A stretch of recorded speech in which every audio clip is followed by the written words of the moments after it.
So I just did something that I have not done often lately. I beat a video game released in the 2020s. Now, don't take that as me having moved on to the current era and stopped being a boomer, because it was a pixel art video game released in the 2020s. It was Rise of the Third Power. I believe it's on every console, as far as I know. This isn't a professional review, so don't quote me on anything. I played it on Switch, and I do have to give credit to it was an RPG channel, I think, called David Inc., I want to say, that clued me into this game on like a list of games you might have missed or whatever, because I just would have passed over the little icon on the Switch eShop if I hadn't been alerted to it.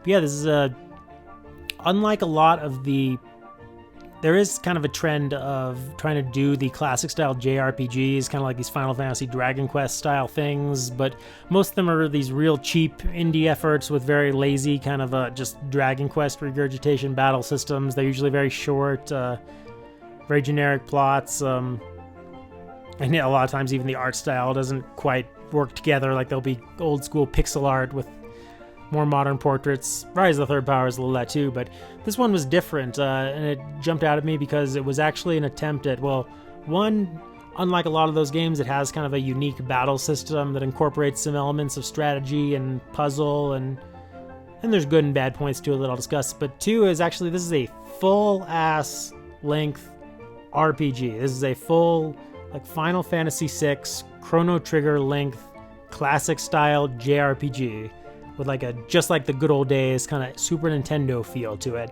There are certain graphical effects, most notably these character portraits that couldn't actually be on Super Nintendo, but other than that, it definitely has the Super Nintendo feel, complete with like aforementioned, Chrono Trigger and Final Fantasy VI have a endgame section where suddenly 20 optional quests and points on the map open up all at once you hit a certain point, and a couple of super bosses and that kind of thing.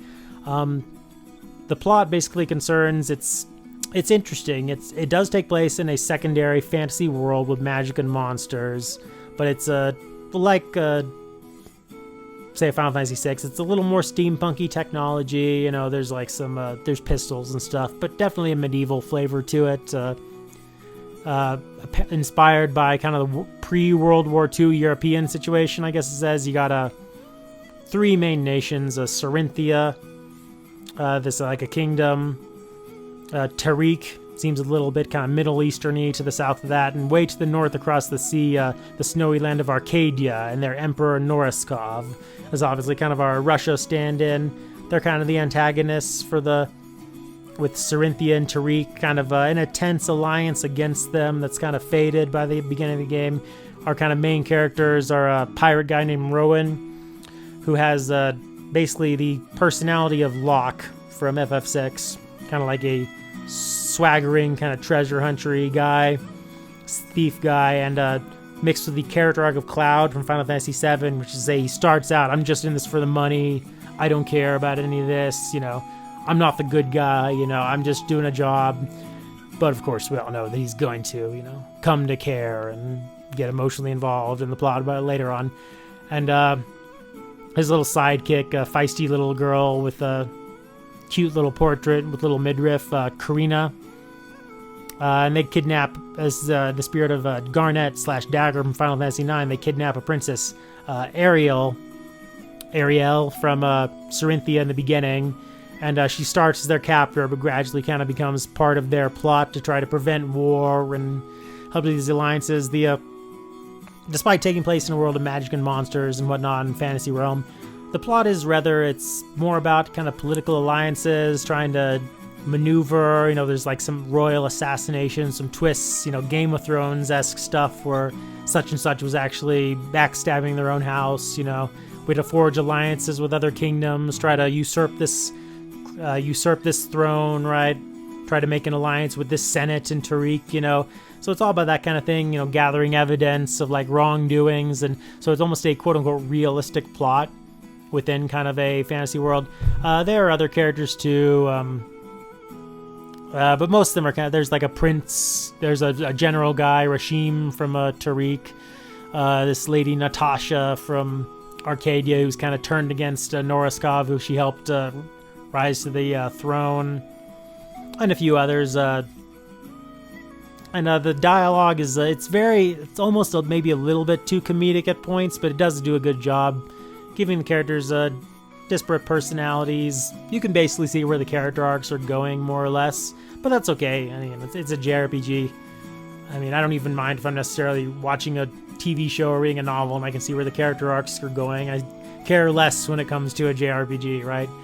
But gameplay-wise, it was interesting. The battle system is every move basically uses magic points. There's not really like a standard fight option, although there are moves that will restore your magic points, and the buffs are kind of important. And some characters just have real hard hits, but they have kind of a cooldown period after. Some you can power them up and then hit the whole enemies at once. You'll want to. One character, Rowan, the aforementioned kind of main character pyro guy, he has higher HP than the rest and a taunt ability that'll make all the enemies attack him. And then our kind of cleric, Reyna, has like a shield, so you can taunt all the enemies, so all of them will hit Rowan, and then use the Reyna's shield to block a couple attacks. And the game kind of works with you in a couple ways. There's a way to dispel bad effects in your whole party and whatnot. Now, I played the whole thing on normal difficulty. There's also a easy/story mode that I never even used it once. I'm assuming it's quite easy. And but by the end game, like I do when I play most JRPGs, I fought almost every enemy. And by the end game, it did get very easy. I think I over-leveled a little bit.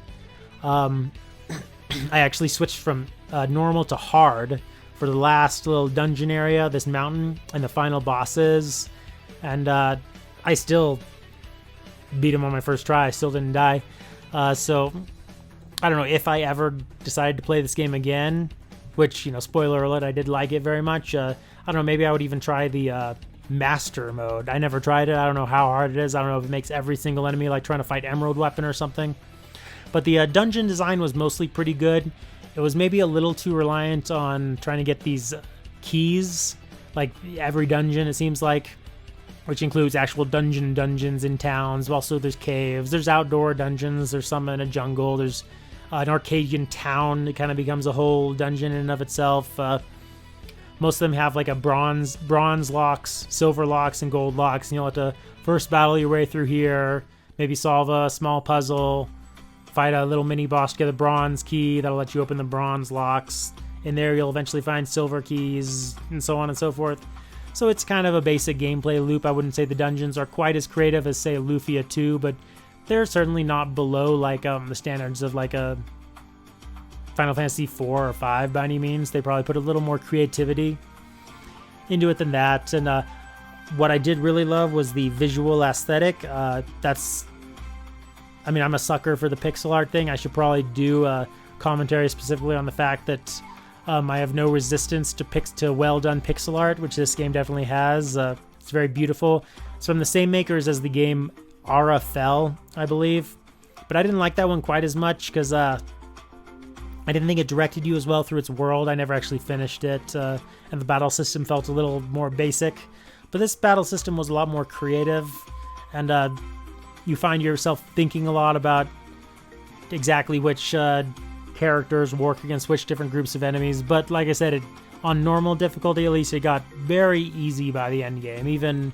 There's even in the spirit of, Shinryu and Omega from Final Fantasy V, or Ruby and Emerald from Final Fantasy VII, there is some super bosses in the end game, these optional god beasts, and I think I died on one of them once, and then beat him the second try, and then the other three I beat first try, and these are the optional super bosses.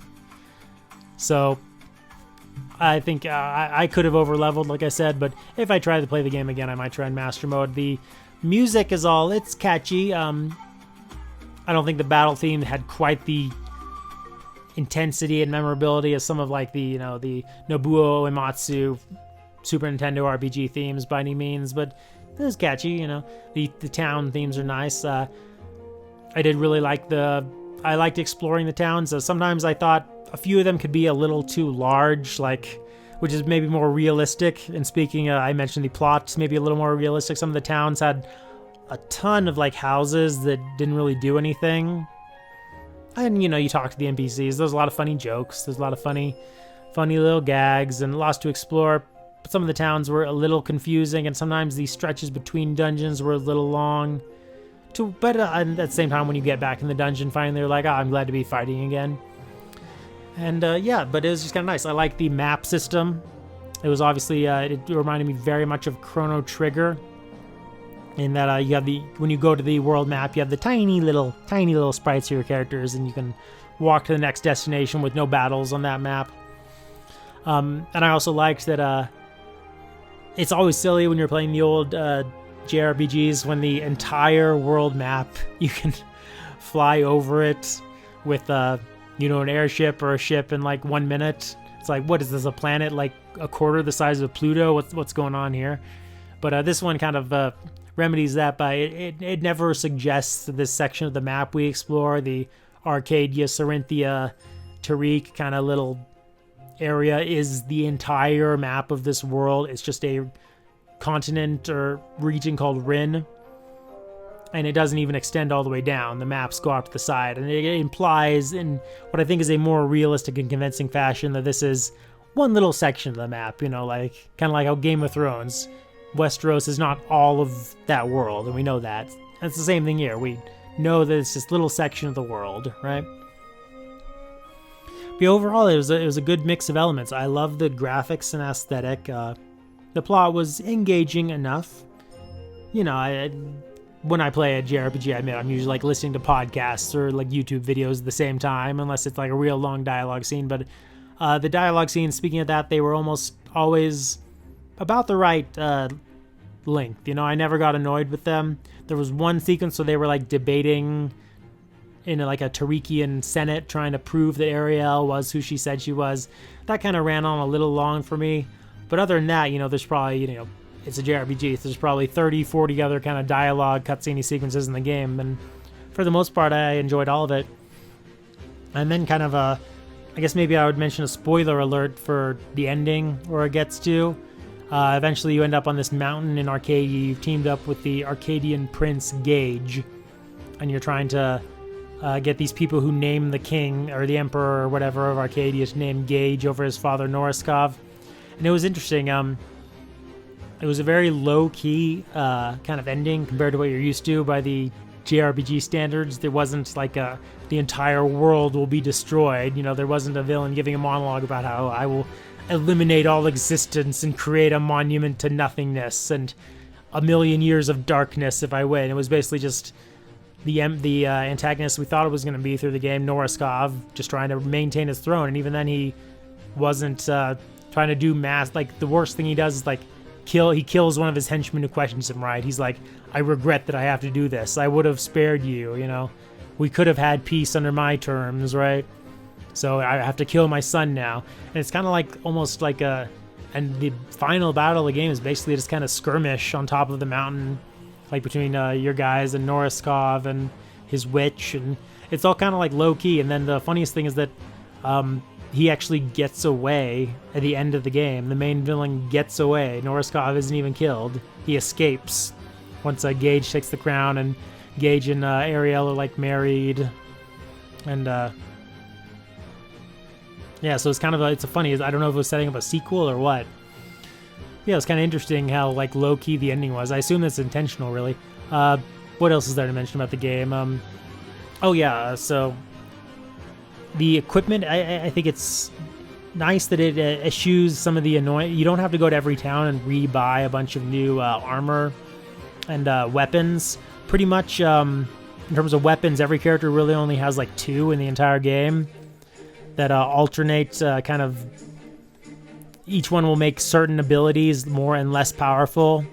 Like, for example, it might increase the power of the attack that attacks all the enemies while decreasing the one, or it might decrease spell power while increasing physical power, or it might drain HP while also lowering your attack power. Something like that. So really it's just like 2 weapons for everyone. And then armor, it doesn't really do that either. Instead, there's just various crafting where you kind of get little buffs, like each one will add a little bit.